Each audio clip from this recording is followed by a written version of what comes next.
I much prefer it when people don't try to copy me because the whole point of this show is to improvise. The whole point of my show is the store sells a thing for this much money, but we're not going to buy it for that much money. We're going to improvise. We're going to scrounge whatever we have, and we're going to craft that into what we need. And then it doesn't cost because we're no longer paying for that convenience. We're taking that extra time. We're going to sit down. We're going to calm down. We're not going to stress on anything. We're going to relax, and we're going to make something neat. And when we put that thing on the table, unless our friends are complete monsters, unless they're awful people, we're going to put that monster down or whatever we made down on the table, and they're going to say, "Oh, cool," or "Oh no, my character's going to die," or "This is going to be fun." And that's the thing. You can't buy that. You can go to the store, you can buy it, and everybody like, "Oh, wow, you bought it." But if you make it, people are like, "Ooh, you made that," and even if it looks like hot garbage, they're still impressed that you sat down and that you actually made it. And that's my favorite thing. When I get pictures, another great example, one of my first set of episodes I made elementals by using a Fuller's Earth cat litter and just attaching it to an army man. That's the rock elementals. Yeah, the stone ones. Yeah. So guy gets on my Facebook page and sends me a picture. He has taken plastic dinosaurs toys, and has done the same thing. And he's mixed in a little bit of sand in places and things like that. Makes these gorgeous dinosaurs out of rock dinosaurs. I was just blown away. I was like, I never even thought of that. I never would have gone the dinosaurs. Yeah. I mean, because I was trying to make something brand new. You know what I mean? I wasn't trying to make it look like an army man anymore. I was trying to make it look like a moving pile of rock.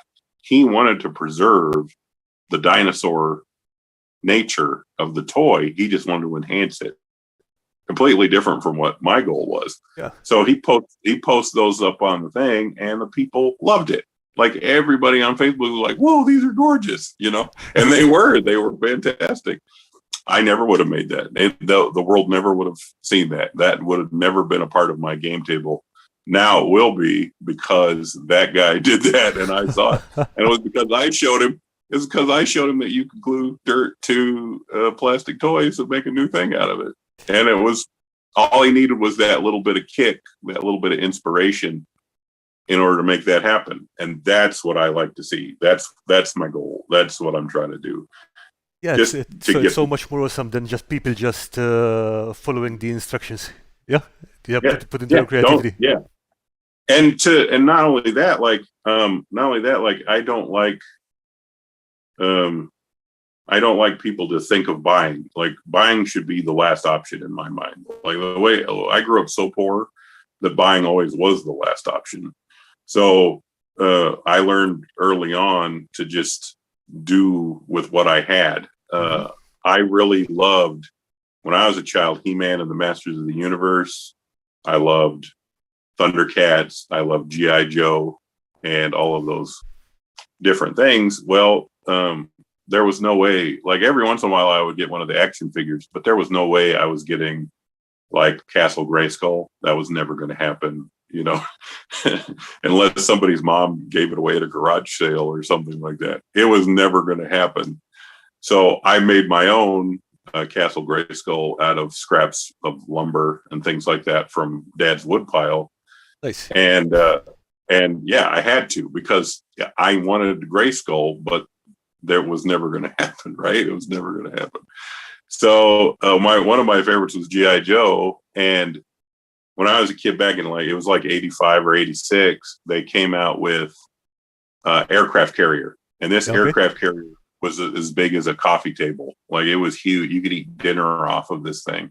It was, I'm not kidding. Look it up sometime if you want to see just how, there's no hyperbole here. This G.I. Joe aircraft carrier was the size of a human being. And it cost, at the time, back in the 80s, it was like $150. That's a lot in 80s money. Yeah. Oh, yeah. Like, in today's money, that'd be like, I don't know, like $700. It'd be like 800 euros. It's ridiculous. You could almost buy a Games Workshop figure for that. Yeah, you could buy. Yeah, I mean, seriously, that's oh man. So that is in the world of possibilities. That was never going to happen. I was never going to have an aircraft carrier for my GI Joes. So I had to go, get the plywood, get the wood screws, get the wood glue, get the paint. I had to make that aircraft carrier for myself if I wanted one. So making my own toys goes all the way back. Now, I do fine. I have plenty of money. I have absolutely plenty of money. I could go out right now and buy that aircraft carrier if I wanted to, I'm never going to do that.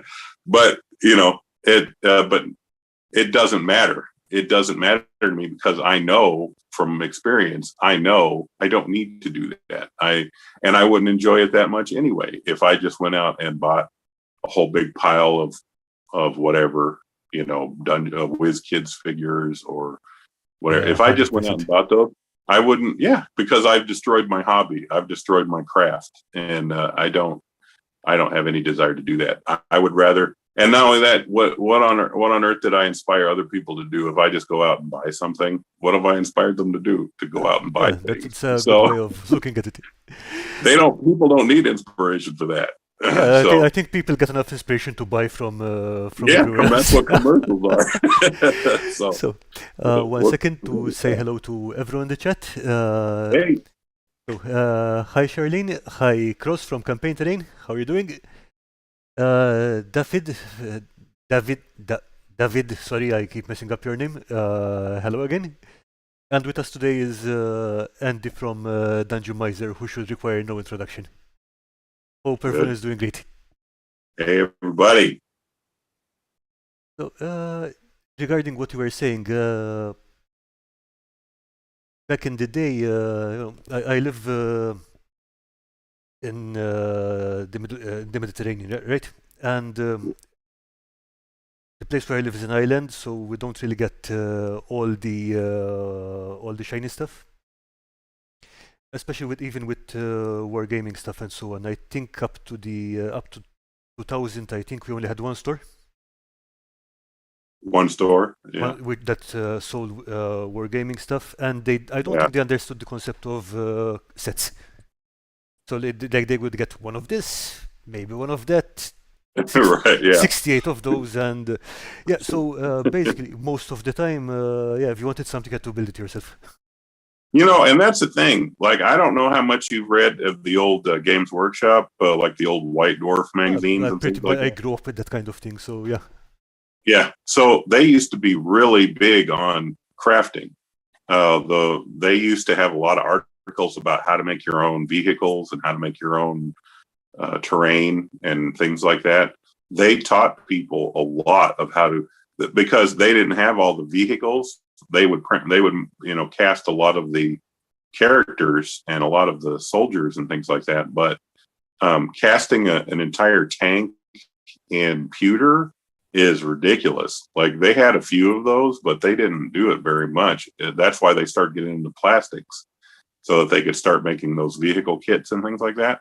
But before they had those plastic kits, you'd read an article in White Dwarf that would show you how to make like a gobbuster tank for the orc army, or how to make a land speeder out of a deodorant stick for your Space Marines and things like that. They used to have articles about making your own miniatures back then, before they got, publicly traded, before they became a stock market entity. And that inspired me a lot too. Those old articles about how to make your own bunkers for your Space Marines, or how to make a grain tower out of a Pringles can. In the British vernacular, they would say packets. They called them cereal packets. I don't know what they call them both of it, but they would say all you have to do is cut up some cereal packets, and I'd be like, cereal packets, and I'd be like, yeah, I'll cut up some cereal packets, but that was it, and that was totally inspiring. The make it yourself, and that's a real shame. You know, they used to be the big champions of that, of making everything yourself. Well, not anymore. They're like, buy our kit, buy this, buy that.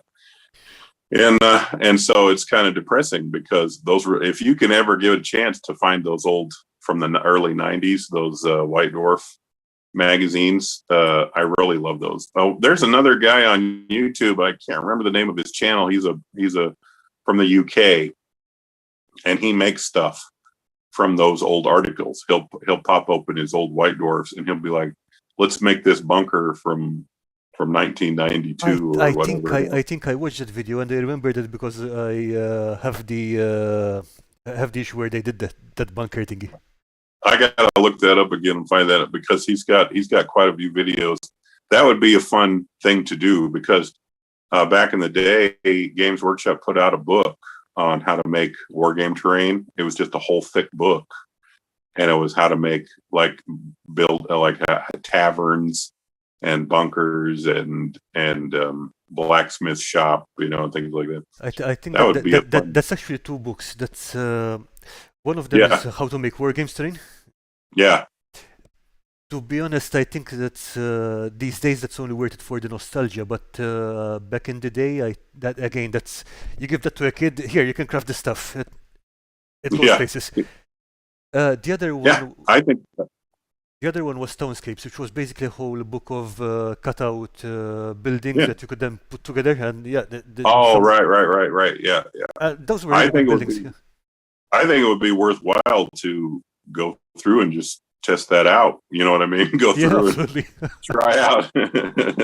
try out that system. Let's say, hey, you know, today I'm making the 2-story house, or today I'm making the tower, or today I'm, you know, this episode we'll be making Games Workshop says. You know, I think it would be if somebody took a hold of that, I would definitely enjoy that. I try to stay away from terrain, just not that I'm not any good at it or anything, but there's just so many out there doing terrain, and I don't want to redouble anybody's effort. The only time I like to do terrain is if it's a technique I feel like I don't see very much, or something I don't see other people do, because I just want to show people different ways of doing things that aren't being done. So if you see me doing terrain, it's probably because I'm doing something really unusual. I'm doing something that's not standard. Your videos are mostly about making D&D creatures, right? Yeah, I try to focus. Yeah, I try to keep it. I've had requests for terrain. I've had requests for painting tutorials and things like that. And I'm like, well, there's really good painters out there. And I'm like tabletop standard. Like, I don't like to paint that much. I know I love miniatures, but I don't love to paint. I like to get them good enough, but these guys that sit there with like a brush that has one bristle, you know, the size of a human hair, and they get down in there and they'll be like, and here's how you shade the veins in his eyeballs. I'm like, look, dude, I'm never, ever, ever going to go down that level. You know what I mean? I just want a thing that when you put it on the table, people know what it is. That's it. And so I'm never going to be that good of a painter, because I just don't love it. I just don't love it that much. And I just don't have that kind of dedication to making things beautiful with paint. At the same time, there aren't enough tutorials about getting to a tabletop standard and stopping the tabletop standard. You know, and I might do that. Like, I might, and I'll tell you why, because I've got a good formula for cheap but pretty paint that's better than craft paint. You know, I've got a formula that I do that makes paint that's way better than just ordinary craft paint when it comes to painting miniatures. It doesn't really come across very good on my miniatures, although I got a new camera, so I might be able to take better pictures now. But the paint I make is it's quality, but it's way less than what you'd pay for like you know, Army Painter or Games Workshop or something like that. So I may incorporate a painting tutorial in with my paint formula video someday. So if if I can get this big baby under control, then you'll probably see that pretty soon. But other than that, I don't feel authoritative enough when it comes to painting to tell other people how to paint, if you know what I mean. I Be like, thing is that a lot of people will still talk about it even if they have no authority at all. And to be fair, I think sometimes information coming from someone who is out of the field does help. Yeah. Different perspective on that. At the very least, I'd be like, I feel your pain. Like if people are like, my thing looks like a lump, I'll be like, yeah, mine too, buddy. Mine too. Yeah, mine looks like a lump too, man. I'm there with you. So, but other than that, like I say, I want to inspire people to do things new. And that's why I say, if you want painting, you don't want me. You want another guy. If you want to be inspired, go down the road, because you will not find inspiration here. Okay. But I do appreciate it when people compliment. Like I've had compliments on my miniature painting, and I'm like, oh wow, thank you very much. I appreciate that, but you're too kind, and so I'm not upset about it. But Cross from Campaign Terrain is saying there are hundreds or thousands of mini painting channels. Dungeon Miser is the only consistent mini building channel I know of. Yeah, exactly. There's not a whole lot of and that's it. The whole reason I started this channel is because of that. Because I wanted inspiration myself to do miniatures. I was stuck here in the house. Everybody was quarantined.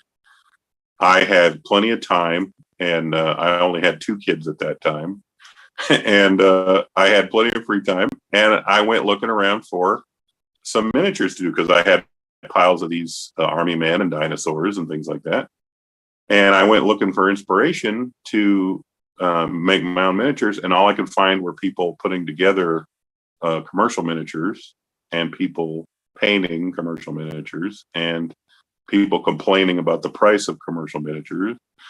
And I was like, you know what? There's no channel for just thumping together these little guys from nothing. And that was it. I was like, that's a niche. I was like, I can fill that niche. I got plenty of time. I got a camera. I've got a computer, and I've got army men. I'm going to start chopping them up and putting them together and showing other people, and hopefully they'll like them. And that's what I did. And I called myself the Dungeon Miser because I'm a cheapskate. And that's the truth. Still, it's efficient. It's not just a question of just efficient. Yeah. No, my wife will tell you I'm a penny pincher. But sometimes you're going to make. So that's the thing. Like when it comes to furniture, I always buy the best I can afford. Because that's physical furniture, like furniture, like real furniture. Real furniture. When it comes to food, I tend to go for the better quality food. You know what I mean? Because that's going in my body. I buy the better quality food. I buy the better quality furniture because I'm huge, and that cheap stuff, I destroy it with my huge body. So you're right. The word is efficient, because I buy exactly what I need to buy for the job. And so when it comes to miniatures, all I need is a little plastic proxy that's taking the place of an imaginary monster. I don't need to buy a $5 miniature to do what a 10-cent toy will do. Thank you. Yeah. Hi, Martin and Lisa joined us in the chat. Yeah, that's one thing that I tend to argue about a lot with people. Like, do you really need, I don't know, $120 demon monster? Like, why? Why? Why? Well, and again, that's the thing. Okay, so we talk about all these miniature painters, right? Some of them are amazing. Oh yeah, absolutely. Some of those guys are just phenomenal artists. If they were to try to paint the junk that I make, they'd get frustrated, because their technique relies on shading and crevices and all this detail. Like if you go to paint something that I make, it's going to be lacking a lot of that crisp, sharp detail that those guys are used to doing. When they paint a miniature, they need a quality miniature to go under that paint, and they're not going to get that. They're not going to get that from my table. Yeah, they're not going to get that from me. So the ultra professional artist definitely needs the $150 starting point. You and I, who are just having fun with some bros and playing a game, and no, we don't need that. We don't need $150 demon. Yeah, and I see it even more from the role-playing side of the hobby. For example, let's say that a wargamer will use a miniature more often than a couple of times a month, 3 times a month. If you're playing Dungeons and Dragons or whatever, how many times are you going to put a dragon on the table? Right, you're gonna if you're a Nurgle, if you're a Nurgle player and you got a Nurgle prince that's part of your army, you might play that guy, 5 hours a week or 6 hours a week. That guy might be on the table every week. But if you're, in D&D, how many, are you going to bring that guy out every week in a D&D game? It's like, as you walk through the sewers, it's Nurgle. As you come through the castle, it's Nurgle. Everybody be like, come on, man. Not Nurgle again. Yeah, you just go to the outhouse, demon appears. Damn it. And that's the way I feel about that dungeon terrain too.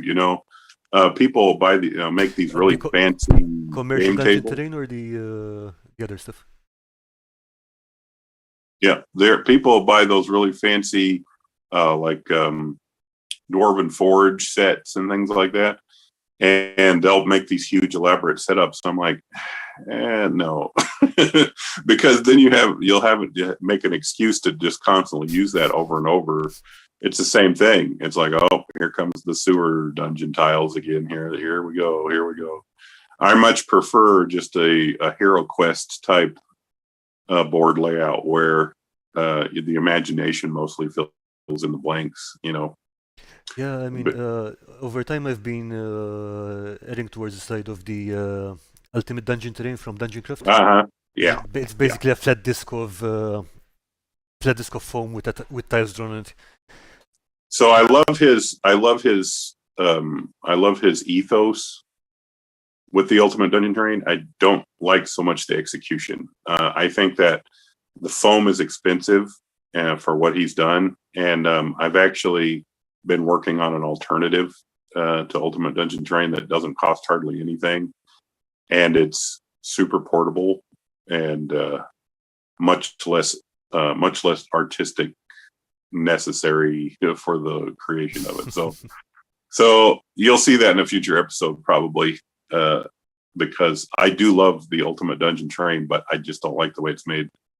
The foam I think is the big killer for me, because that stuff is not cheap. I don't know how much it costs in Europe, but in the United States, that stuff for as much as he's got, that would probably be like $10 worth of foam.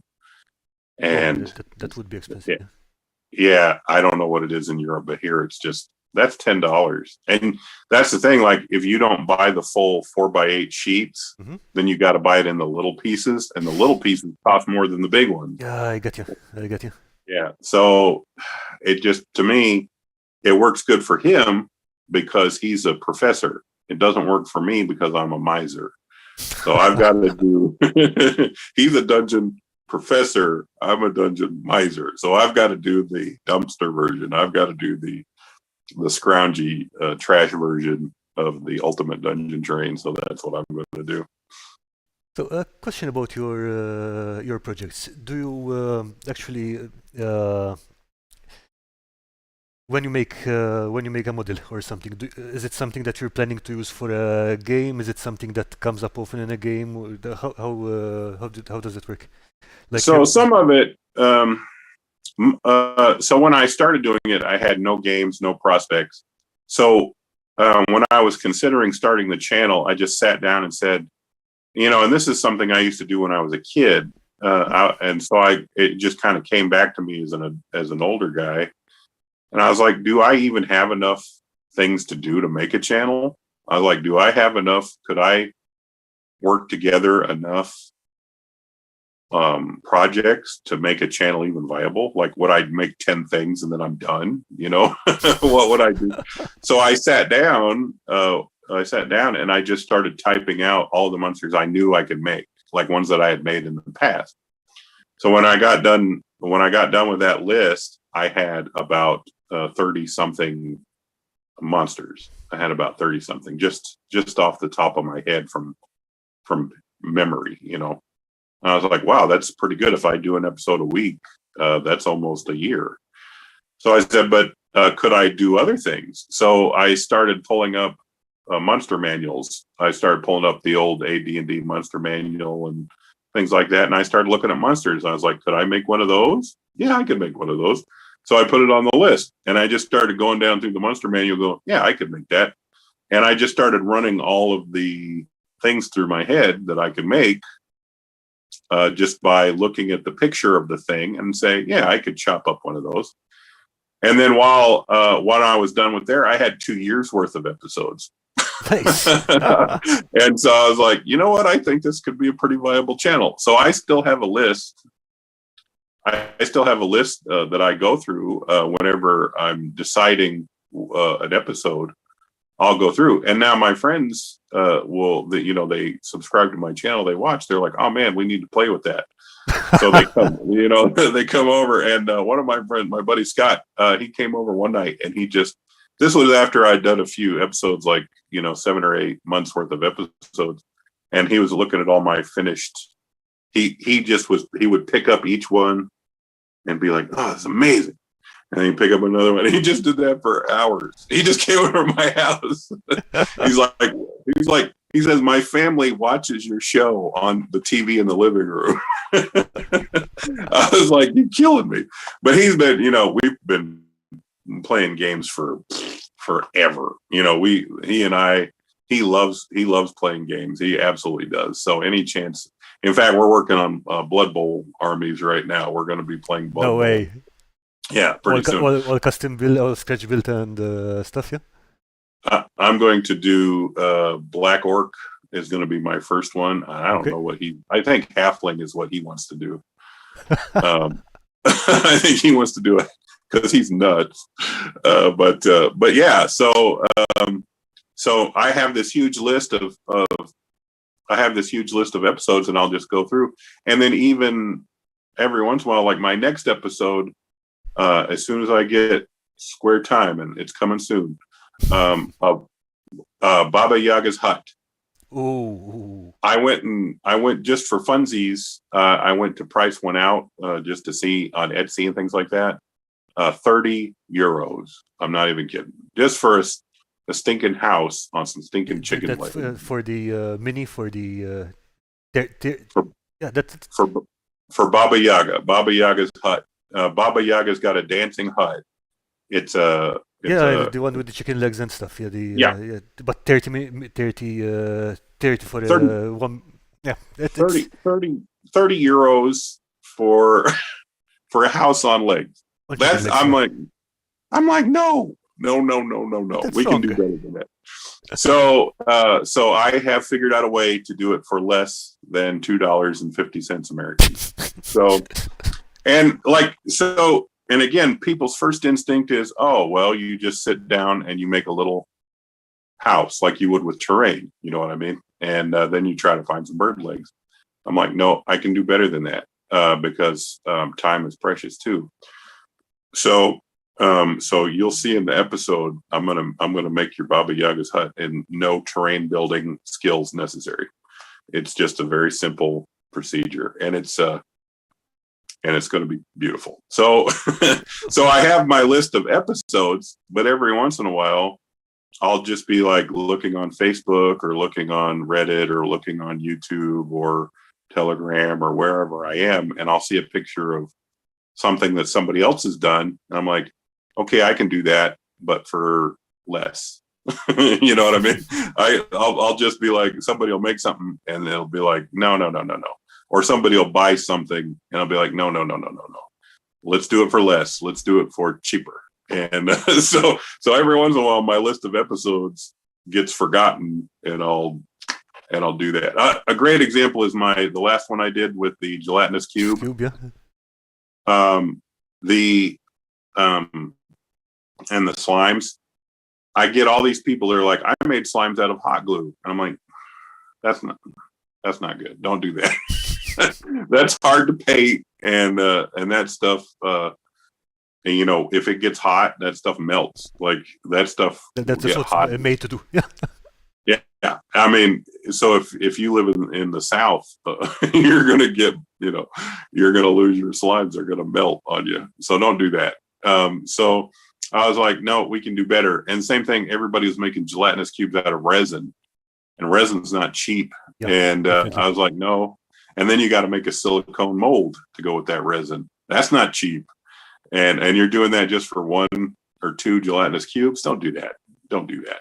And let's do one with stuff that everybody has, just plastic beads. Everybody has those laying around, and let's make it out of that. And so that was a impromptu, you know, me seeing something out there and saying no.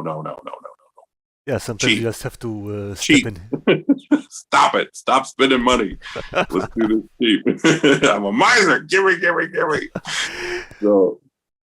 Okay, speaking of making stuff, I'm going to drop the link to the Discord server in the chat. And remember, guys, anyone wants to throw anything into the community showcase, we'll be looking at that later in the stream. Okay, so speaking of, do you have a? I know that you mentioned the tentacle maker in the earlier when we were talking about. Do you have any favorite miniature that you made or favorite project? Out of the miniatures that I made, which one's my favorite? Yeah.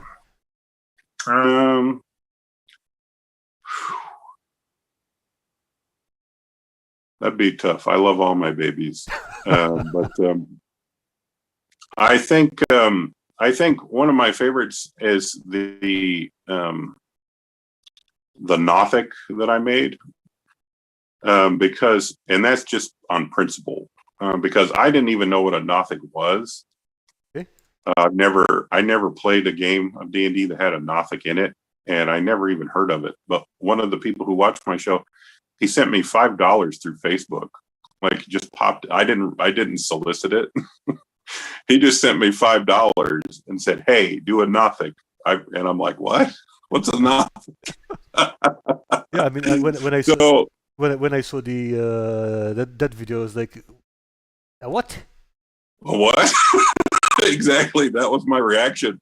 I was like, "I have no idea what a Nothic is." I just got a request for it with cash, so money talks. So I was like, "All right."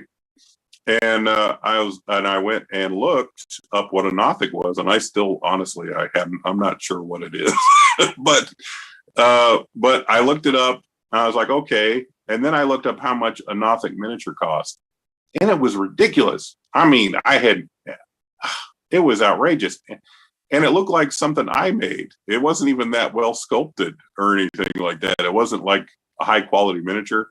It was goofy looking. And they wanted so much money for that thing. And I was like, well, no wonder this guy sent me $5 and said, show me how to make Nothic. So I really took that request seriously, because that was outrageous. And so I went and tried to figure out not just one, but 2 ways to make one of those things, just because I wanted to make sure everybody had a chance to make one and not buy one or make as many as they need, make 100 of them, because it'll still be cheaper than whatever they were charging for the Nothic miniature. So on a philosophical level, the Nothic is my favorite. I have no idea for it. I will never play with one. I don't have any use for it, but hopefully the people who do know what that is and do want to play with it, hopefully I've made their day. Hopefully I've helped them out a lot, because that was stupid when I found out about that miniature. Yeah, I mean, we've been seeing some really strange pricing. In the meantime, Dungeon Matron's very interested in the Tentacle Maker. I'll post the link up on Discord later on. And hello, Megalith Hunter, straight from my premiere into this live. Thank you very much. I don't know if you've seen the, I think they're WizKids kobolds, I think they're going for about $7. The kobold for Yeah, both kids. $7 each. What? Yeah. For a kobold? Yeah. Here's what you do. Okay, here's what you do. You go online. There's a company called Caesar Miniatures, just like the Emperor. Caesar Miniatures, Caesar. You go look up the 172 scale lizard men. Okay, 172 scale lizard men. You get something like 30 of them in a box for $13 American. Okay, there's your kobold. Piles of kobold. Just paint a bread. 13 or 30? Huh? Is that 13 or 30? 13. $10 plus $3. Yeah, and you get you just paint them red instead of green, and there's your kobolds. You've got piles of them for way less than that. That's what I mean. You know, see, that doesn't even need crafting. Like, I don't have to do an episode where you glue or cut anything. All you got to do is step 1, open the box. Step 2, pour them out. Step 3, paint them red. Yep. You got kobold. And you got all the kobolds you'll ever need at a reasonable price. Yeah. Paint half of them red, paint the other half green. Now you've got lizard men too, and there you go. You've got lizard men, you got kobolds, and they're 172 scale, which means they're about half the size of a regular, 25 or 35 millimeter miniature. So they're squatty. Like here's your guy here. I have a box of. This isn't Caesar. This is a different brand. This is the red box. But these are the orcs. Let me pull out an orc for you. Okay, these guys come on a sprue. The Caesar ones don't. But you can see how puny they are. Like here they are. They're about half the size. So everything in D&D, if it's 25 to 35 millimeter, is considered medium size. So anything small, like halflings, like gnomes, like goblins, like kobolds, things like that, you buy these guys. They're a fraction of the price, and you don't have to cut or glue anything. Anytime you have like those, like a red cap type fairy, buy one of these, paint him a red cap. You've saved a fortune over whatever. I guarantee whatever WizKids is charging. Buy these 172 scale miniatures, and you're all set. Where would you say there's a line between buying and making something yourself? So this, I have no problem with just buying it because they're so tiny. If I'm going to sit there and get tiny things, it's really hard to find toys in that scale. Most toys are bigger than the miniatures that we use. If you see a lot, like I use those plastic knights and plastic skeletons and army men and things like that, they're all 45, 50, 60 millimeter. They're usually giant. So it's easy to take something giant and chop it down to 25, but it's almost impossible to chop it down to 10 or 15 millimeters. That's really hard. Yeah. I've done it, but it's not easy. And another thing is, being a miser is you go for cheapness. These little 172 scale, I can never do anything in that scale to that quality. It would take me forever. These things are already there, and they're cheap as chips. They are just absolutely cheap. Just go ahead and get them. I mean, just go ahead. If I could do this at this scale for this cheaply, I would, but it's just not possible. So just get them and paint them red, and there's your kobolds, and you've saved a fortune over WizKids, whatever they're charging. And same thing, they make little tiny rat men, perfect for were-rats and rat men and things like that in your games. Just get them. They're perfect. Little goblins, just get them. In fact, I did an episode where I made a Porehammer bomb squig with little goblins, and just I don't think I've watched that one. Yeah, do that one. Just do it. Okay, so Campaign Terrain says, I posted a link to Caesar miniatures in the lounge on your Discord. Thanks, Cross. Thanks, buddy. Okay, Yeah. so Also look for Redbox. There's a company called Redbox. I think they're out of Ukraine, so it might be hard to get their stuff right now. But Redbox, they make a lot of Lord of the Rings style 172 scale, so orcs and goblins and things like that. These are Redbox. These things are fantastic, absolutely great. okay, so I'm going to say something possibly horrible, but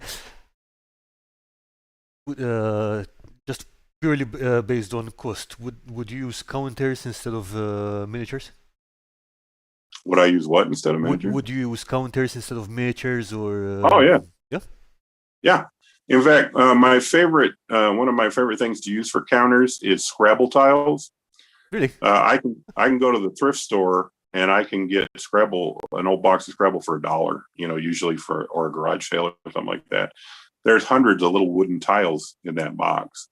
All you have to do is get on your printer. You print out one sheet of whatever you need, glue those on top of your Scrabble tiles. You're good. You're absolutely good. Nice. Yeah, that's a good Yeah. point. Now, and that's the thing. Like if you're, dead broke, where even like one of these boxes of Caesar miniatures would put you back. You know what I mean? Like you're like, man, I don't know. I kind of like to eat this month, so I better not be buying these miniatures. If you're that hard off, but you still want to play a game, certainly. Like when D&D started, you could play the whole game with just a pencil and a piece of paper, and you didn't even have to have dice. You could play with a deck of cards if you wanted to. So yeah, like scale it to whatever your level of brokenness is. If all you can do is play, I've seen some really great pictures from the first Gulf War back in the 90s. There Yeah. were soldiers playing. There were soldiers playing war games like 40K and stuff like that with rocks. Yeah, They had taken markers and wrote, Space Marine on a rock, and they were playing a game of 40K with just different sizes of rocks. yeah, That's my ethos. Whatever you have, make it work. And so if all you have is an old Candyland board game, play it, use it, make that gingerbread man into a wizard, and make make those cards. Oh, you pulled double red. That's a fireball. Make that work. Make that absolutely work. Absolutely, yeah. Yeah, I remember seeing those photos. I think they published them in White Dwarf at some point, but Mm-hmm. I can't help thinking that if they did that today, probably Games Workshop would send them a cease and desist. Oh yeah. Well, no, they just start making limited edition rocks and charging you. They'd say, you just have the regular rocks. I have special edition rocks. I'm better than you. For this month only. Yeah, their lawyers sent a cease and desist letter to the Geological Museum. Those are our geodes, sir. Apart from the army men and I think those plastic zombies, are there any supplies that you find yourself going back to over and over again? As far as toys go, yeah, those skeletons are, man, I love those skeletons so much. You can do so much. So you can just make the skeleton straight out if you want. You can pop the skulls off and put them on something else and use that. I made that bone wall by using them as a template and pressing it into clay. Super versatile, because the undead are like a whole thing in D&D, and you can't get enough of it. You can go crazy. I have to tell myself, like, you just already did an undead episode, do something else. You just did 4 undead episodes, so do something else. Like, that's the thing. When you talk about creativity, one of the channels I follow on Facebook is called Super Cheap Wargaming. Yeah, I'm on that group too. Yeah. So you've seen that they've been going crazy with these spaceships made out of clothespins. Yes. Like every post is a clothespin spaceship. I'm not big into spaceship games, not really my thing. But that is a perfect example of the inspiration feeding inspiration. So one guy says, hey, look, I glued some clothespins together and made a spaceship. And another guy goes, oh, I could do that, and glues together his own style. It's completely different from the first guy's. And then that inspires another guy. And now I'm seeing posts where they're making the spaceships out of other stuff like electrical components and and toys and things like that. Yeah. So it's that self feeding inspirational loop that's going on right now. Me as a contrarian, and the fact that I don't like spaceships, I'm like, okay, I'm not. And in my head, I'm like, yeah, I could probably do some spaceships, but I don't want to. Yeah, I think there was someone who did a giant spider robot out of clothespins as well. Like, so clothespin spider. That's kind of mutating too. Well, that's my thing. Well, that's how it works with me, just me. Mm-hmm. So I'll sit down and make something out of skeletons, and I'll be like, I can make this out of skeletons, and this out of skeletons, and I can do this with skeletons. I get into that same kind of, just kind of like the core is skeletons, and then everything that you can do with skeletons branching out from there. So I'll get in that same loop. I have to tell myself, you know what, the people are bored with the undead. Do something with a goblin or something like that. Cross just asked you if you had ever done undead halflings. I have so many undead things I could do, like on my list. It's crazy. Like I haven't even done the scarecrows. I haven't done all of. One of my favorite games is Castlevania. Mm-hmm. I love the Castlevania series, and there are so many. They're the same way. If you play Castlevania, it's like, here's a boomerang skeleton. Here's a skeleton with a spear who can do this. Here's a skeleton that blows up. Here's a skeleton that throws barrels. That's the way Castlevania. That's the way Castlevania is. They're like, here's a green skeleton that does acid. Here's a blue one that shoots lasers. Here's a red one that when you kill it, it stands back up again. Castlevania loves skeletons. They do 1,000 different skeletons. All I'd have to do is pull up that Castlevania game with my notepad, and I could write down 20 different skeletons that I could do an episode about. I could make a skeleton for every day of the week. And so I have to tell myself to know, what, let's go down another road. Let's make an animal monster, or let's make something else, because I could definitely fall into that same rut, where I just made the same variations on the same thing over and over and over and over and over. I don't want to do that, because I don't want to do that. And I'll tell you what I want. I want to make a skeleton monster, and then I want to see 20 people come back at me with their variations of it, just like the clothespin thing. That's what I want to see. I want to plant the seed and let the forest grow itself. Okay, Dungeon Matron says, I have a bunch of Happy Meal toys I need to do something with. Okay, what do you got? Name one. I think a bunch of those, I'm not sure about, I don't think they can be taken down for parts, can they? One of my favorite things, I see a lot of people that one of the worst things that drove me nuts before I started my channel is somebody would get a figure of some kind and they'd be like, make a statue out of it. And I was just like, how many statues do people need? They would always say the same thing. Make a statue out of it. I'd be like, don't make a statue out of it. One of my favorite things, and hopefully you pick that up from like my Earth Elemental episode. Mm-hmm. Think of your Happy Meal toy not as what it is, but as a skeleton of what it could be, as a foundation for something else. So if I were to take, say, a roughly humanoid shaped McDonald's toy, okay, and she just mentioned Sonic the Hedgehog toy. Sonic the Hedgehog, perfect. Okay, so it's got legs, it's got arms, it's got a big head, right? Don't think of it as a cartoon character or whatever. Just think of it as legs and arms and a head. So I could take that Sonic guy that you've got, and I could give him a good coat of Mod Podge and then roll him in, let's say, flocking, right? And then maybe I could wrap some of my pipe cleaner vines around him. Maybe I could get an art punch out some leaves and stuff like that. Now it's not Sonic the Hedgehog. Now it's a shambling mound. It's got arms, legs, and a big weird head. Maybe I stuck a bead in it for a weird eyeball sticking out some direction. Now it's a completely alien thing. Your friends might be able to tell it used to be Sonic the Hedgehog, but probably not, because now it's covered with flocking and vines and leaves and a big weird eyeball sticking out and maybe some mushrooms here or there. It's a shambling mound. You put that on the table and they'll all go, crap, it's a shambling mound. And they'll all brace themselves for the beatdown. That's how you should think of those toys. Most of the time when I get a humanoid Happy Meal toy, that's what I see.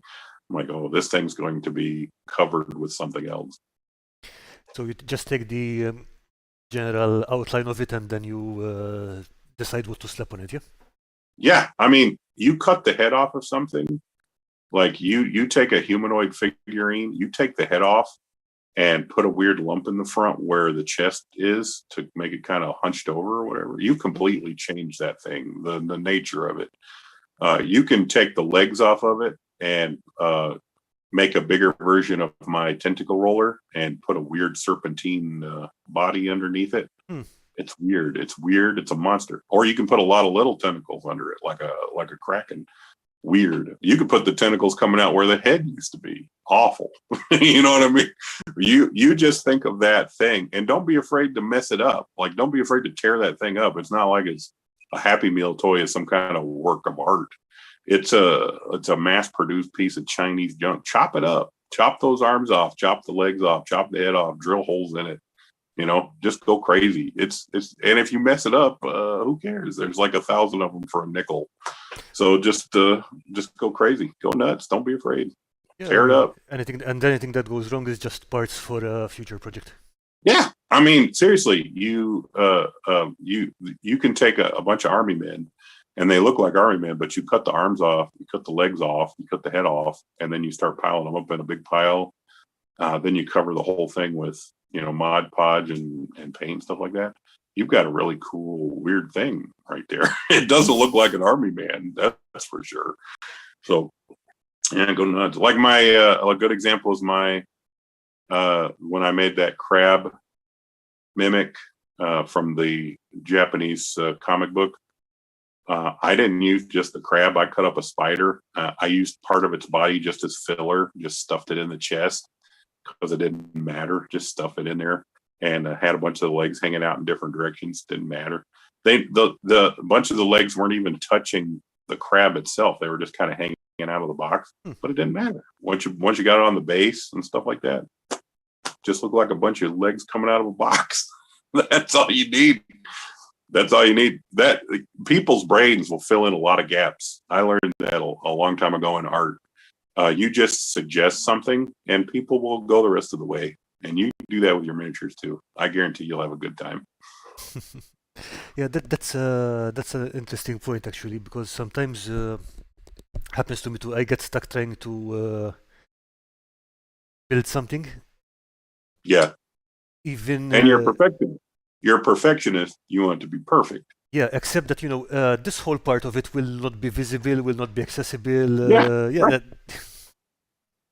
Yeah, like people who paint the underside of tanks. Yeah. I'm like, with the one hair brush. I'm like, why? It's sitting on a table, bro. So that's another thing. Yeah, I'm always like, you know, does this have value? That's part of being a miser too. Like instantly determining the value of a thing, like, you know, whether it's junk or not. And that's one of the things, like, is this going to be worth it? And the answer is no. Don't paint that. Just dry brush it and move on. You're good. Yeah, I mean, it's something that I hadn't considered before, but you're also very careful with your time. It's not just the money. Yeah. There's a point where I'll tell you when your time isn't worth it. I'll tell you exactly when your time isn't worth it. When you're not having a good time. If it's not fun. You know what I mean? If you're working this hard and you're not enjoying yourself, stop it. You know, that's the hobby is supposed to be fun. And if you're just doing something tedious, that's making you miserable, you know what I mean? It's like with my painting. I would never be happy, doing the fine painting. At that point, I'm like, this isn't worth it. This is not worth it. I'm not having a good time. I'm dreading this. I don't want to do. That's not a good hobby for you. Don't do that. So yeah, it kind of defeats the point of a hobby. Yeah, you've made yourself miserable for what? What's the point? So yeah, your time definitely isn't worth the money. If you're making yourself sad, if you're making yourself angry, if you're, just let it go. It just, that's something. Go ahead and buy it. If you're not having a good time, just go ahead and buy it. But if you're just like having a good time and you're in the zone, and when you're done, you're real proud of yourself and things like that, and you can't wait to show it off, you do it. Yeah, definitely worth the time.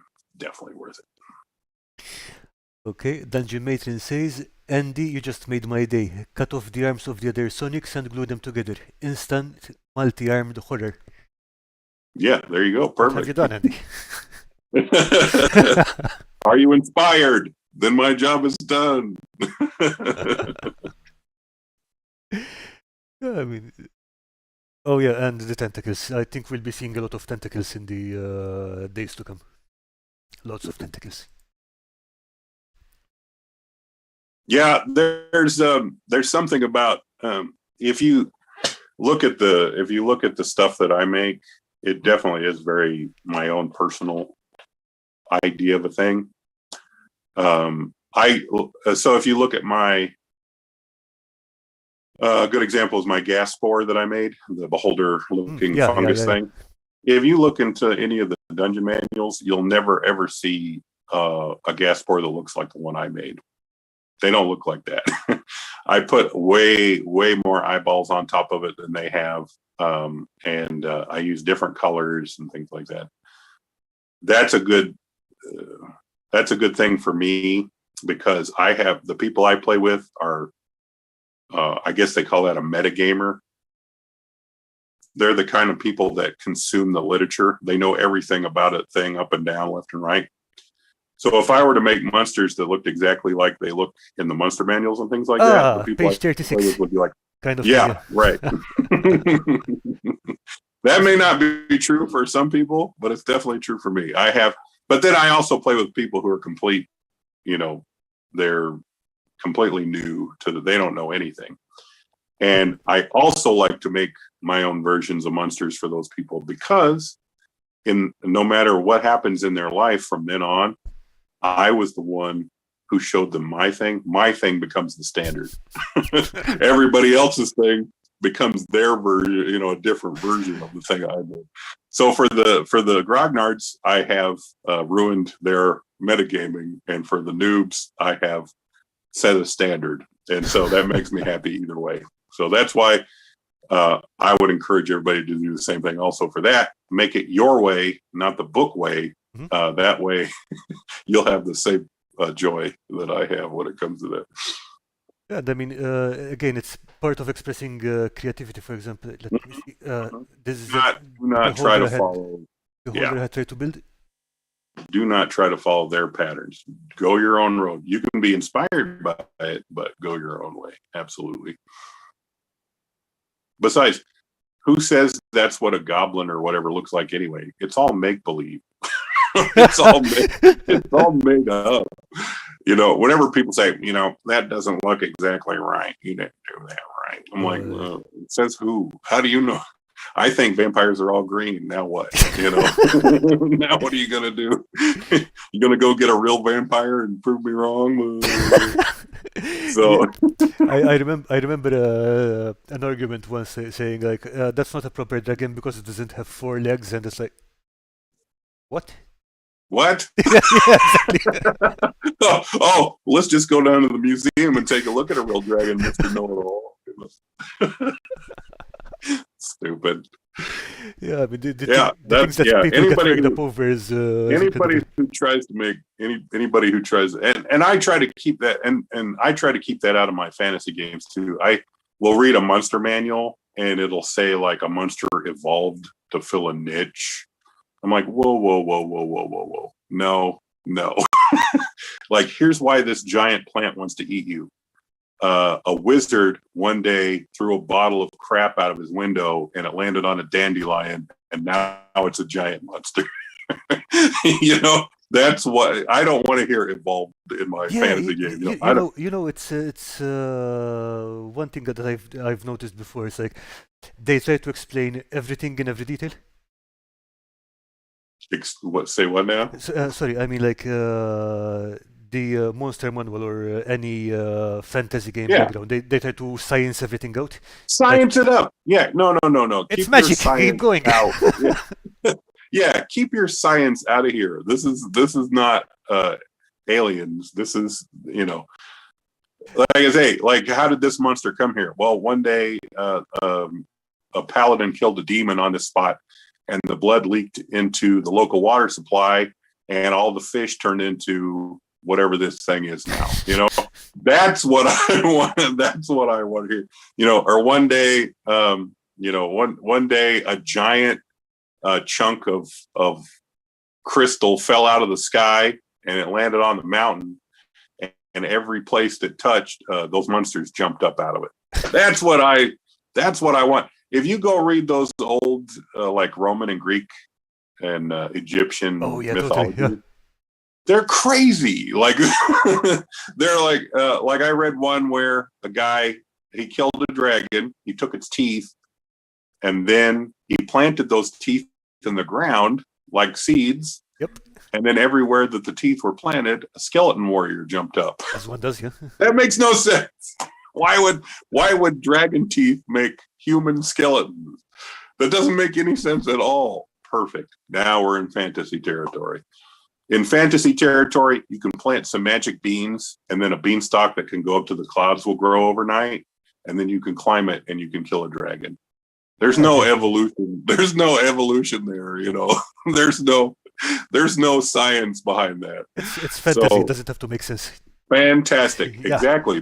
That's keep your logic and your reason and your stuff. Keep all that out of my fan. I don't want it. Why did this happen?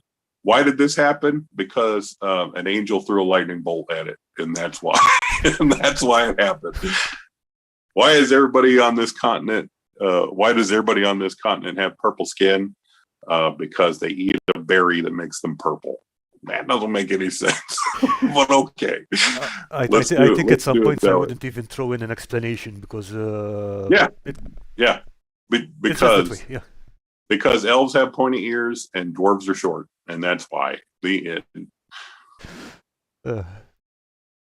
I think this is something coming from the Star Wars tradition, starting with the prequels.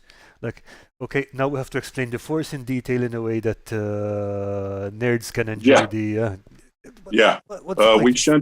We shunted some gravitons through the OEN conduit, and and thanks to the Kruger effect, and also some gravitons. The end.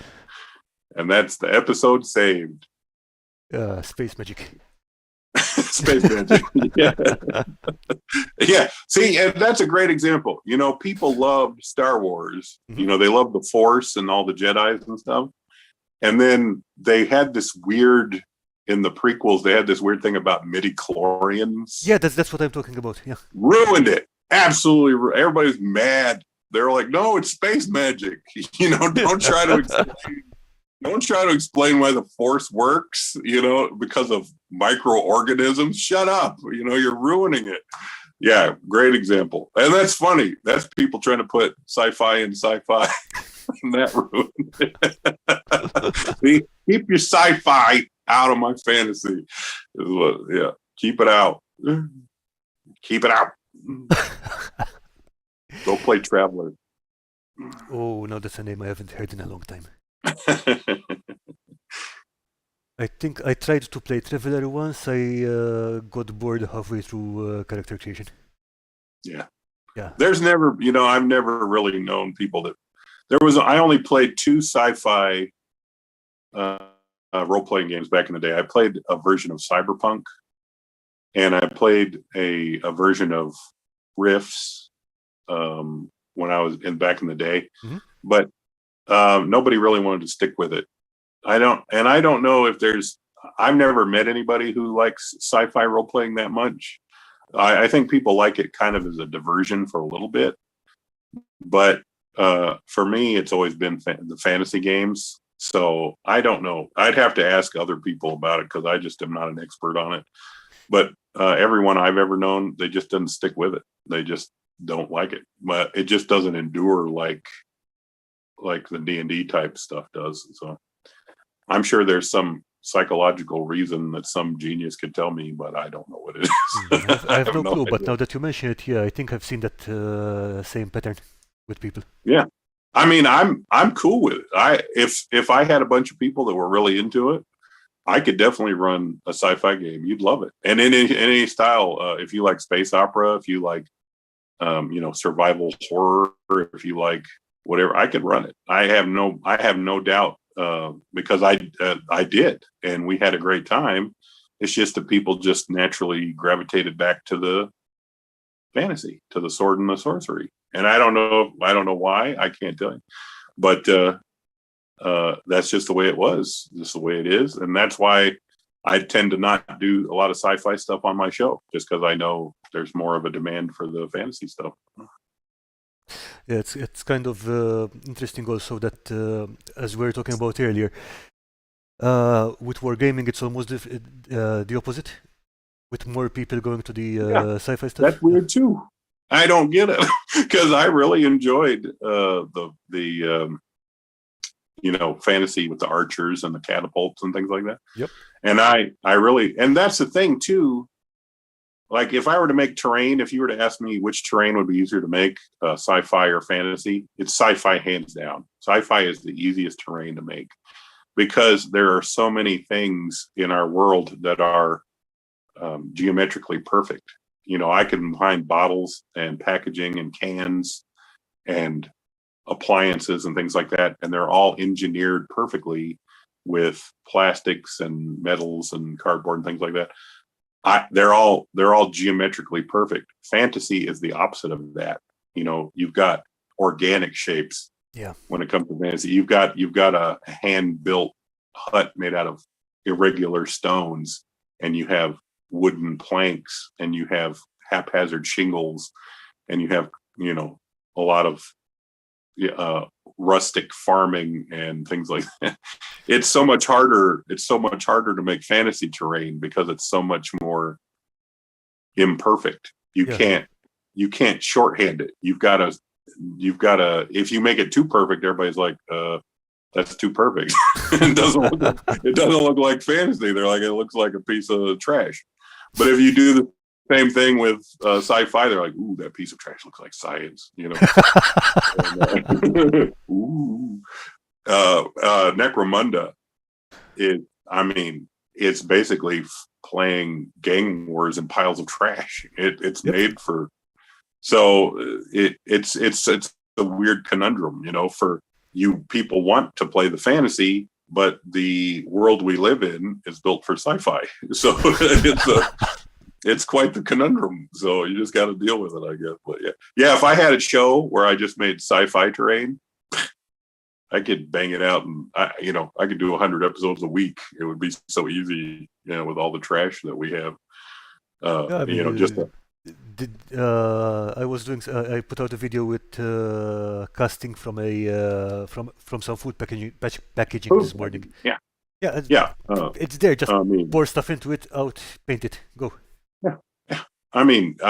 You take a box of cookies, chocolate cookies, and you dump the cookies out, and you turn the little vacuum formed sleeve over, and you've got a bank of generators. You know what I mean?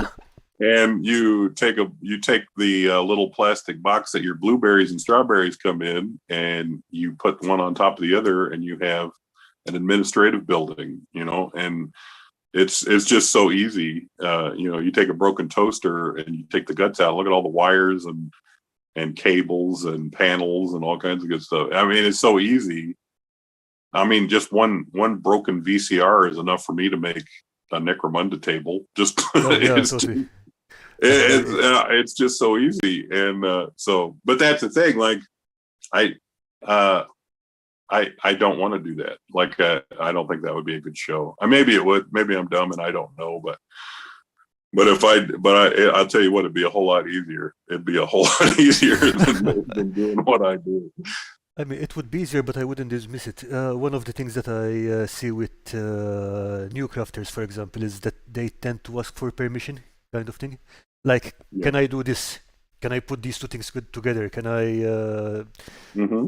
And to be honest, I usually don't even listen to the question if it's not something that will spontaneously combust or something. The answer is just yes, go for it, see what comes out.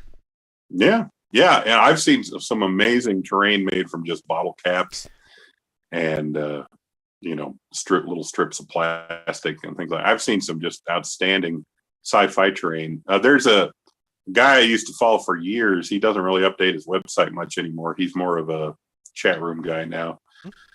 But there's a website called Necromundicon. Okay. If you're ever around the internet, back in the day before everybody was on Facebook and stuff, everybody had their own websites, and it's called Necromundicon. And he made some outstanding terrain from things like, electrical light switch boxes, Gatorade bottles, stuff, and some real, just real gothic, real deep 40K terrain. And he makes a lot of good orc terrain. Oh, nice. A lot of desert type orc terrain for like Gorka Morka type terrain and stuff like that. But his website's still up as far as I know. And I mean, he used to update it regularly. Now he updates it like every 3 or 4 years. It's bad. But all of his old stuff he even built his own Thunderhawk back in the day before before Forge World started selling resin versions. He just cranked one out himself. He built his own Thunderhawk gunship, and I was really inspired by that. I was like, oh man, that's amazing, And but he he built all of this stuff, and it was always just out of trash. Like one of my favorite, he played a lot of Mordheim, and one of my favorite things he made, yeah, great game. And he made he liked to play with a fog machine. So on his table, I can't remember which fast food restaurant it was, but one of our fast food restaurants made a cup holder that looked like Godzilla from that horrible Godzilla movie. And what he did was he made that into a tower with a dragon holding, like the cup holder was holding the cup. He made that into a tower where the dragon was coming around it, and put a fog machine in it, and it would churn out fog for his Mordheim game. So his Mordheim terrain table wasn't just an awful, decaying medieval nightmare. It also had fog. On top of that, I was just like, oh, wow, So I'm a kid. I'm totally inspired by this guy's crazy terrain tables and stuff like that. So yeah, I was talking about something similar with David a few weeks ago, because he's into doing all these kinds of electronics and lights and yeah. I'm of two minds there. Part of me is like, yeah, and the other part of me is like, no. And part of me is like, yeah, because it does look cool. Yeah, I mean, lit up terrain. Lit up terrain looks really cool. I think it looks really, really great. But another part of me is like, this is just supposed to be a simulation. You know what I mean? It's supposed to be like a chessboard. It's not really. Much. It's not a real town. It's not real. I mean, these guys don't actually move. I suppose it's all philosophical, but I'm like, at what point, are we going to start putting in, moving parts too? We're going to have to start having water wheels. Like at what point do we say you're just playing toys now? Yeah, you're not really playing a game. Be careful, because at some point we're going to see someone write challenge accepted in the chat or something like that. yeah. And the technology, like I really love what people are doing with 3D printers and things like that. But I'm like, I feel like, and this is something I'm going to have to look into, I feel like people are doing 3D printing wrong too, the same way that they do. Well, so 3D printers have always been a prototyping machine. You know what I mean? Yeah. They're for making prototypes of things. And so I feel like people are going in, they're printing out their miniatures, and then they're wearing out their what they call the FEP, the little piece of plastic that goes between the resin and the screen. And then they're wearing out their screens. They're wearing out their little LCD screens underneath them. They're churning through this resin. This resin's not cheap, and it's also toxic. And they're cranking out these miniatures, just cranking out miniatures, wearing out their machines, running through this resin. And my miser gene is kicking in. You know what I mean? I'm like, I bet they're doing this wrong. And I don't know for sure because I'm not a 3D printer guy yet. Maybe Zane can pitch in here because he's our go-to 3D printing person. Yeah, okay.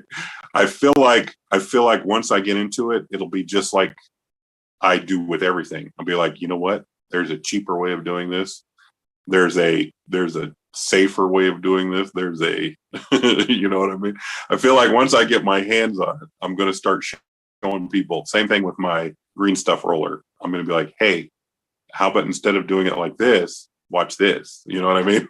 And now you have 100 miniatures instead of one, and it costs you a penny per miniature instead of 20. You know, and I feel like once I get my hands on it, I'm going to be able to show you how to be cheap. How to be cheap. Get more life. Let me say that. To get more life out of your resin, get more life out of your machine. I feel like I'll be able to do that. And I did buy one of those filament printers. I haven't hooked it up yet, but I got a crazy good deal on it. I feel like that doesn't get enough love. I feel like I might be able to give people a reason to fire up their filament printers too once I get my hands on that. I feel like I can. I might be wrong, but that's usually how it is with everything I do. Like, I'm like, you know what? Let's do it the cheap way. Let's do it the efficient way. Let's do it that way. Yeah. Let's inspire people. That's going to be interesting. I think that would be a good topic to explore. I think so, but we'll have to wait because I need to play with it first. I need to get my hands on it, and then we'll see what happens. I could be full of it. I could be lying to you, but I feel like just like with everything else, when I get my hands on it, I think I can do some tricks, do something new. But like I said, I think that's interesting what you said about it being a prototyping machine, because I realize what you mean, because people just keep printing multiples of the same thing and so on just to get the numbers. Yeah, it's a new technology. I don't mean like brand new, but it's new in the hands of hobbyists. Mm-hmm. And usually a lot of the things that I've seen in the hobby world, when it comes to role-playing games and war games and stuff like that, a lot of the stuff that people think are new to the hobby, little old ladies have been going to the hobby store and doing that for decades. But because those little old ladies don't play war games, there was never any crossover between teenage boys. You know what I mean? Mm-hmm. So grandma's over here doing stuff with her hobbies, and she's got a really innovative thing that would do a great thing for terrain and things like that. But nobody knows about it because that little old lady doesn't play war games. She doesn't play role-playing games. And likewise, that teenage boy, he never goes to see what grandma's doing. You know, he never checks on her scrapbooking or anything like that. So there's a lot of not crossover happening in different hobby fields. And I think that if more hobbyists from a lot of different hobbies got together, they could learn from each other. They could learn a technique that they don't know that would make their hobby better, and vice versa. They could teach somebody. Yeah. So I spend a lot of time looking at the lady hobbies, the hobbies that are popular with the ladies. And I found a lot of techniques that I've never seen in terrain making or miniatures or anything like that in their hobbies that totally have crossover possibilities. One of the things I'm exploring is, so I've seen a lot of people try to make terrain with corrugated cardboard. Corrugated cardboard is the worst. It's terrible for making terrain with. It's flexible. It does not keep its shape. It you puncture easy. It warps.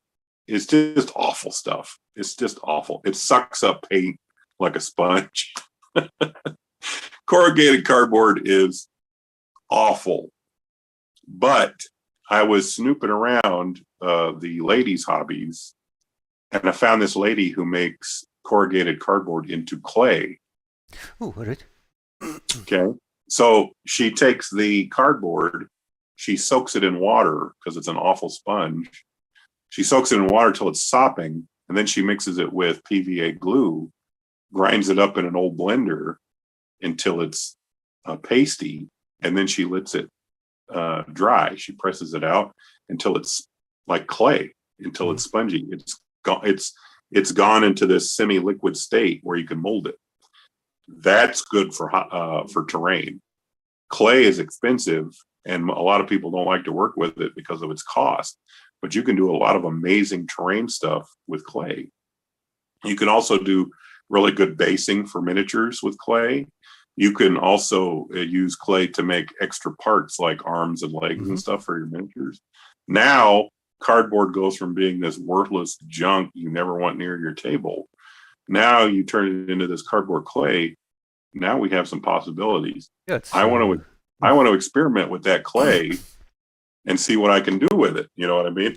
I have never seen anybody do a video of terrain. I've never seen it in any of the chat rooms or anything. I've never seen anything with cardboard clay. I think DM Scotty had made something similar with paper-based clay, I believe, but not cardboard. Not cardboard, yeah. And to be honest, I think with corrugated cardboard, it would work out cheaper. Yeah, I mean, cardboard's free. It is as free as can possibly be. And PVA glue isn't much more. You can get buckets of it for cheap. So you mix a little water with a little free cardboard with a little bit of glue. You've got what would be $20 worth of polymer clay. You got it for $1 maybe. Oh, yeah. And you can do whatever you want with that clay once you have it. You can experiment with it. If you're not good at sculpting, you can press it into a mold. And I've shown plenty of times it's easy to get your hand on silicone molds, like for cake decorating and things like that. So if you're not a good sculptor, find a good mold, or you can mix up a batch of my silicone paste and make your own stuff out of that, and then press your cardboard into your silicone mold.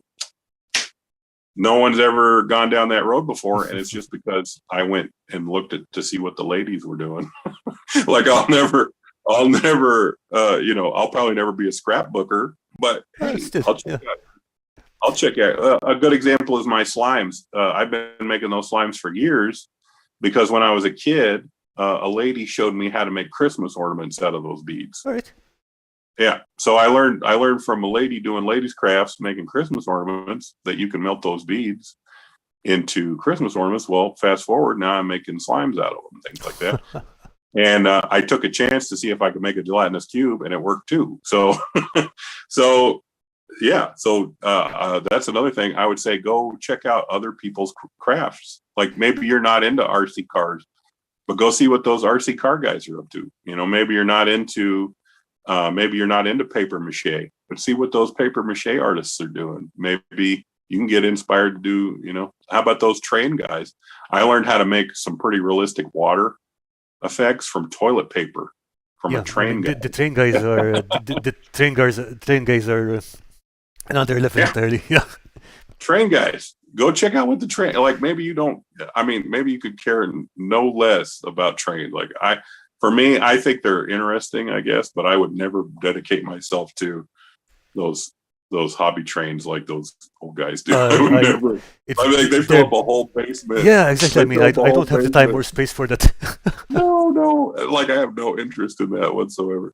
But let's go check out what those guys are doing. Go see if they got some good ideas for you. They're solving their own problems, a lot of them, especially hobbies that aren't as commercially viable. Mm-hmm.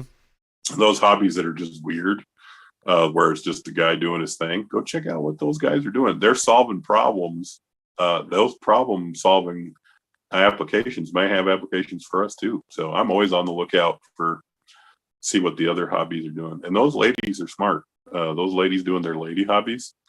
Because before the hobby stores catered to them, those ladies were making piggy bank.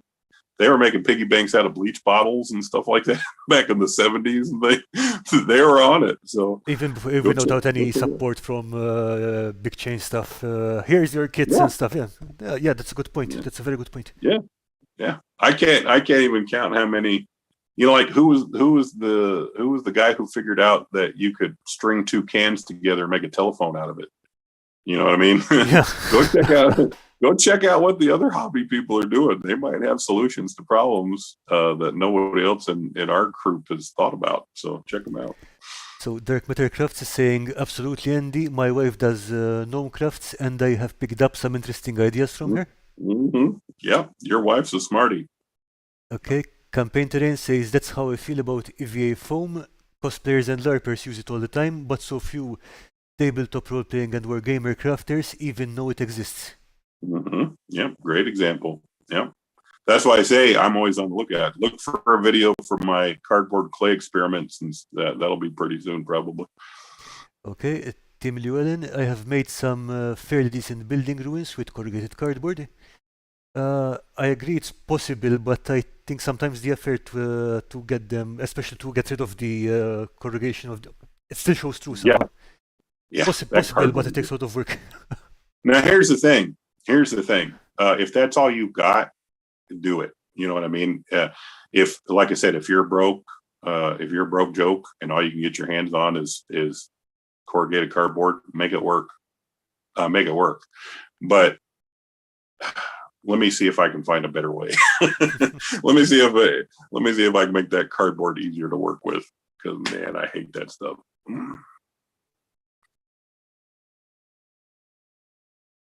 Okay, I think we can go have a look at the Discord now. See what we got.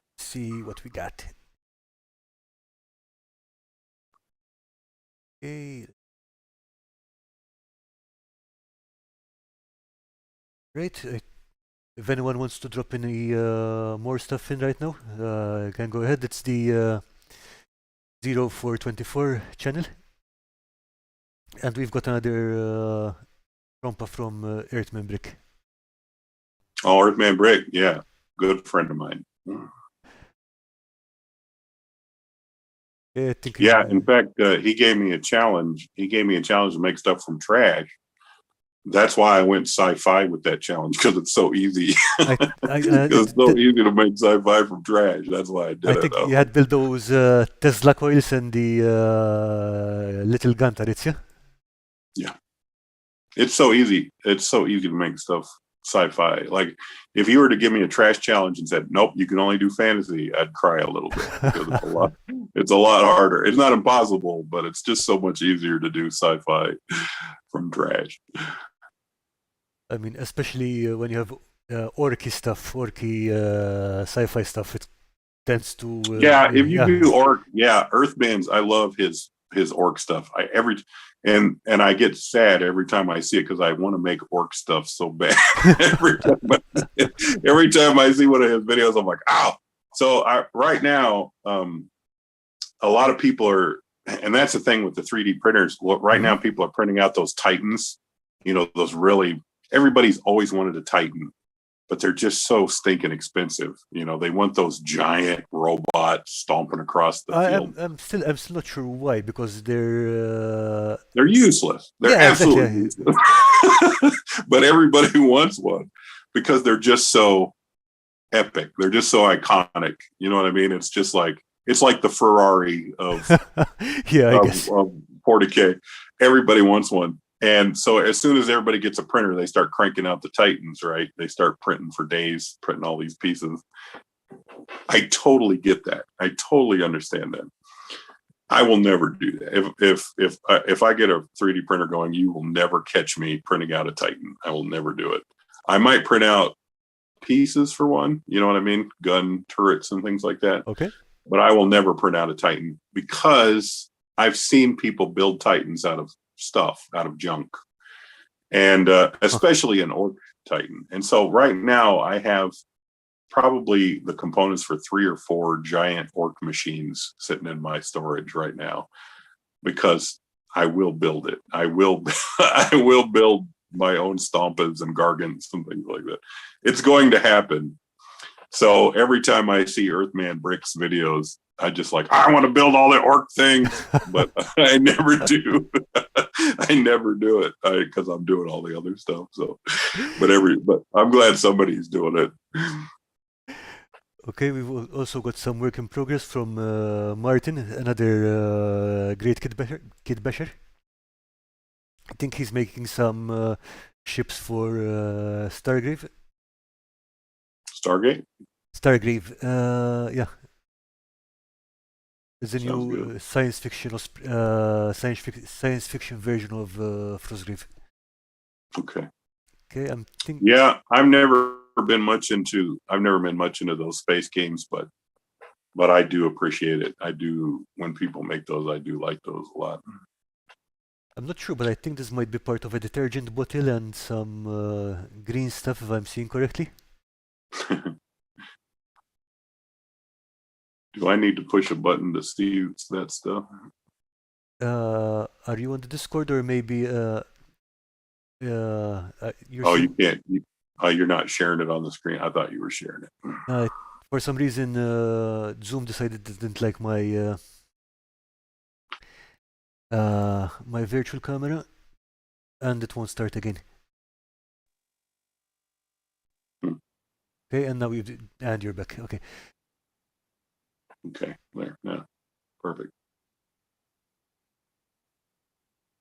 Okay, I think you might be able to see it on the YouTube channel if you're following the stream there.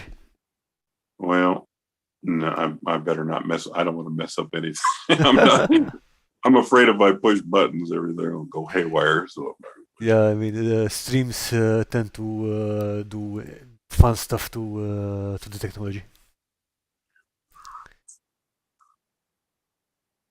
Okay. Yeah. By the way, that's kid artwork by the computer right there. If you can see that, that's the kid stuff right there.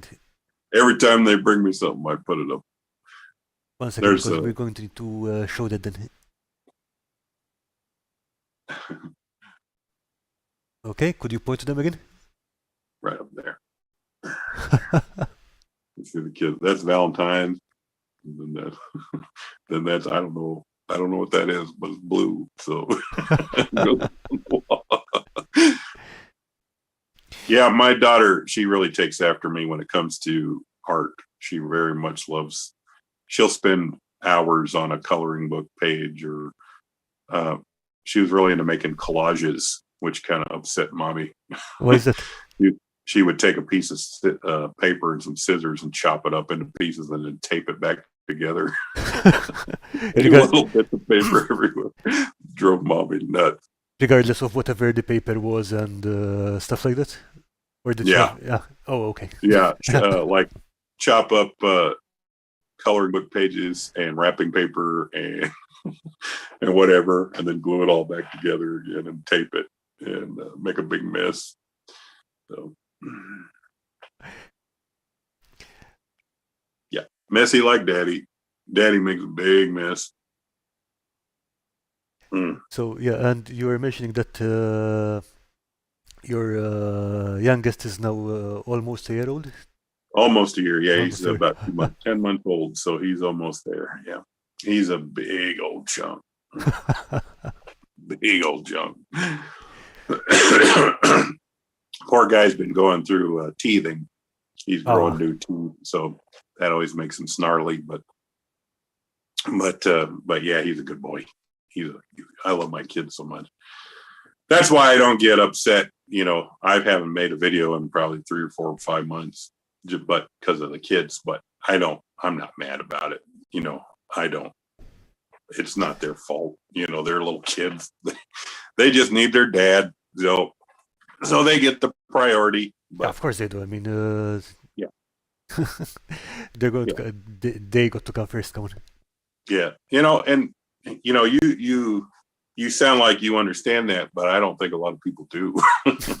Like I see a lot of people, they choose other things over their kids. You know what I mean? And I don't get that. I don't understand that, but but I've seen a lot of people, they'll just play video games for hours while neglecting their kids, or they'll ditch them and go run off and run around. And I'm like, no, I'm not going to do that. Yeah. And at the most, I wish they were a little bit older so I could incorporate them. You know what I mean? So I could, if they were a little bit older, I could play the games with them, instead of trying to schedule around them and things like that. Or I could sit them down and paint with them, and things like that. So I wish I could do more of it with them, but yeah, they're grown to it. But no, they're too dumb. I try to play games with them, and it's so frustrating. You have no idea. Like you know that game Memory, where you flip over the two. Ah, yes, yeah. And try to match the two, and I play that with my son. He picks up the same tile on his turn. He'll pick up the same tile every time. Just like, try a different tile. It's so frustrating to play. So, it's painful. Candyland is painful. At least Memory is painful. I hope they're past the age where they try to eat the dice at least. Yeah, there is one game that we can play. We've got this. It's a pig that's wearing a chef's hat. All right. And you roll the dice and you feed him hamburgers, and then you press on his head the number that you rolled on the dice. So you roll the color of the hamburger, and then you roll the number of hamburgers, right? So you put those in, and then you push his head. And if he eats too many hamburgers, his belly explodes and his clothes pop off. And you're like, oh no, you lose because you overfed the pig. So that one they can do, and that one I can tolerate. But when they want to play it like 7 times in a row, I'm like, I gotta get going. I gotta get the road. So it's just frustrating. It's just frustrating at that age. Still, it's. I mean, look on the bright side. In a couple of years, you're going to have plenty of cheap labor. In a couple of years, there'll be horrible teenagers who hate me, so it'll all balance out.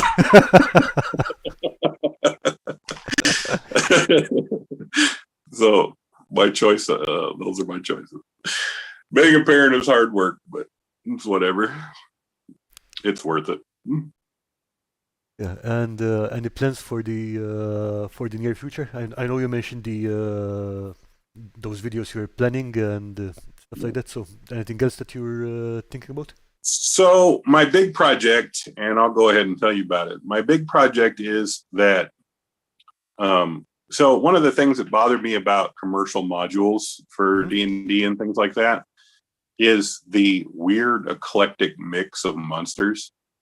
So you'll pick up a module and they'll have a dungeon or whatever, and it'll be like, there's some goblins over here, and in here's a vampire, and over here's an ogre, and there's also some giant bats, and here's some rats, and then a slime, and then and then here's some bandits, and you're like, what are all these things doing together? Like, here's a Yeti, and you're like, what are all these things doing? What are they all doing together? That doesn't make any sense to me. Yeah, the cost of property is pretty high, so they're sharing the rent or something. Yeah. So what my next project is, I've been working on combining my monster crafting with a module. So I'm developing a module where all the monsters in it are ones that you could make, and they all have a reason for being there. Ooh, nice. So they're all related to each other. So the first one I'm working on is it's a town. It's a mining town where the mine shipments have cut off. There hasn't been any mine shipments lately, and so the royalty want to know why. They think there might be a rebellion or a problem, so they're hiring people to go in there and check it out. Well, that's you guys, right? That's your party. And so what has happened is a mysterious object excuse me, a mysterious object has transformed all of the insects in this area into giant, intelligent, monstrous insects. Okay.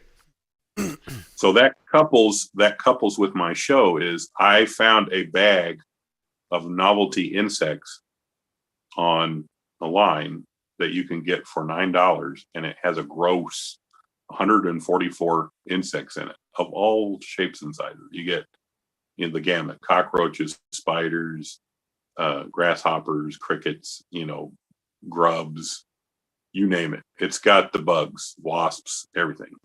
So I have designed monsters based on the bag of bugs, and they're generic. I mean, they're dragonflies and bees and stuff, ants.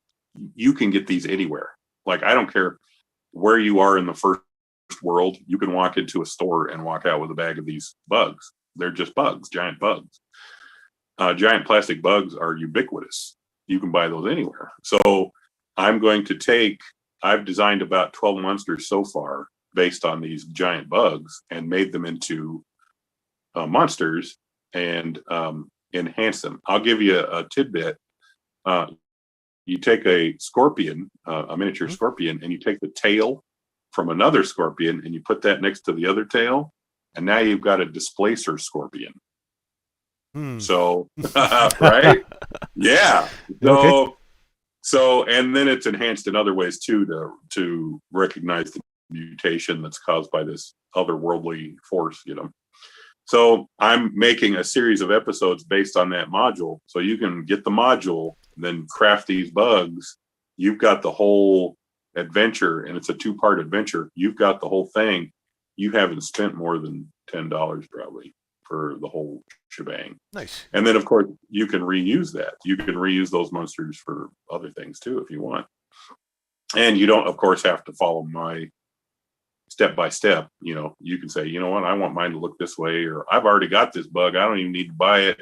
I've already got a pile of these things. So I want to go from just being just a generic, hey, here's how to do a thing, to here's how to play a game, a very specific game, and here's how to get all the monsters for it. It's going to cost you practically nothing, and you've got 2 or 3 game nights worth of stuff out of that. So that's my next goal, is to be more focused on that. That sounds awesome. So hopefully we'll be seeing that within the next few months, year. Yeah. When do you think? Yeah, like I said, he's almost a year old, and so he's not so helpless anymore. He can sit up, he can crawl around, he can do his own thing. He can get into trouble on his own. Yeah. He doesn't. Yeah, he can watch TV. He doesn't need constant attention like a little squalling, newborn. So that's a lot. That gives me more and more time, and so I'm getting set back up. I'm getting my workshop back in order from the winter, and we're getting good. So yeah, keep your eye out. Awesome. Yeah, like I said, I've been following your channel for some time, and it's good to know that you're coming back. Yeah, like I say, it was lots of fun. And I just did it just because I was bored. We weren't going anywhere. We weren't doing anything, and I was like, I bet I could do a YouTube channel, and that's all it was. I was like, I bet I could do a channel. Yeah, that's a good reason to start. I think. Come on, I bet I can. So we're coming on to. If you heard anything funny, that was a motorcycle outside, not anything funny going on here. So we're coming on to almost 2 hours now. So I think we should be wrapping this up pretty soon. Sure. So Andy, thank you so much for being here, and Yeah. hopefully we'll have you again on the stream sometime. Yeah. Thanks for having me. We talk about my channel, but I really appreciate your channel too. I Oh, really thanks. liked it. Yeah, and I really appreciate you giving me this interview. I never really thought of myself as interviewable, but It's not so much of an interview as just a chat. talking Yeah, a chat, yeah, because think about it, we have an international community of crafters, and we rarely get to know who yeah, the crafters actually are. yeah. I'm not really. Yeah, I'm like I say, I didn't really think anybody cared, that much.